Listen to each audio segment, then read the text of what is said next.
देश में बढ़ती ईंधन कीमतों, टैरिफ और प्रदूषण के बीच प्रधानमंत्री नरेंद्र मोदी ने कंपनियों को एक खास अपील की है।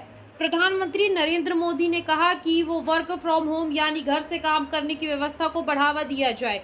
प्रधानमंत्री का मानना है कि इससे पेट्रोल डीजल की खपत कम होगी, सड़कों पर ट्रैफिक घटेगा और पर्यावरण को भी राहत मिलेगी। कोविड-19 महामारी के दौरान तेजी से लोकप्रिय हुआ वर्क फ्रॉम होम मॉडल अब एक बार फिर चर्चा में आ गया है।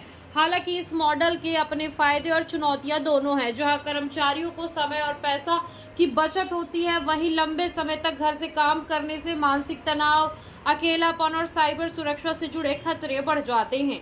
क्या आने वाले दिनों में देश फिर से बड़े स्तर पर वर्क फ्रॉम होम कल्चर की ओर बढ़ेगा, या आज की बहुत बड़ी चर्चा का विषय बना हुआ है? कोविड महामारी के दौरान लाखों कर्मचारियों के लिए वर्क फ्रॉम होम देखा जाए मजबूरी बन चुका था, लेकिन धीरे धीरे ये कई कंपनियों की नई कार्यशैली में बदल गया। अब प्रधानमंत्री नरेंद्र मोदी की अपील के बाद एक बार फिर इस मॉडल पर बहस तेज हो गई है। विशेषज्ञों का मानना है कि अगर कंपनियां हफ्ते में कुछ दिन भी कर्मचारी को वर्क फ्रॉम होम की सुविधा दे तो इससे ईंधन की खपत बचेगी और साथ ही महानगरों में ट्रैफिक जाम और प्रदूषण जैसी समस्याओं से भी राहत मिल सकती है।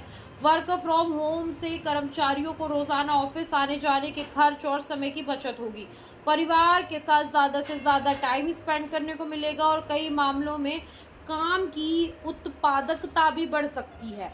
लेकिन इसके दूसरे पहलू की बात करें तो लंबे समय से घर से काम करने वाले कर्मचारियों को अकेलापन, तनाव, वर्क लाइफ बैलेंस बिगड़ने की शिकायतें सामने आती हैं। इसके अलावा ऑनलाइन कामकाज बढ़ने से साइबर फ्रॉड और डेटा चोरी का खतरा भी बढ़ जाता है। अब देखना होगा कि कंपनियां पीएम मोदी की इस अपील को कितनी गंभीरता से लेती है। क्या भारत एक बार फिर वर्क फ्रॉम होम कल्चर बड़े स्तर पर लौटाता है या नहीं? जी हाँ, लौटता है या नहीं?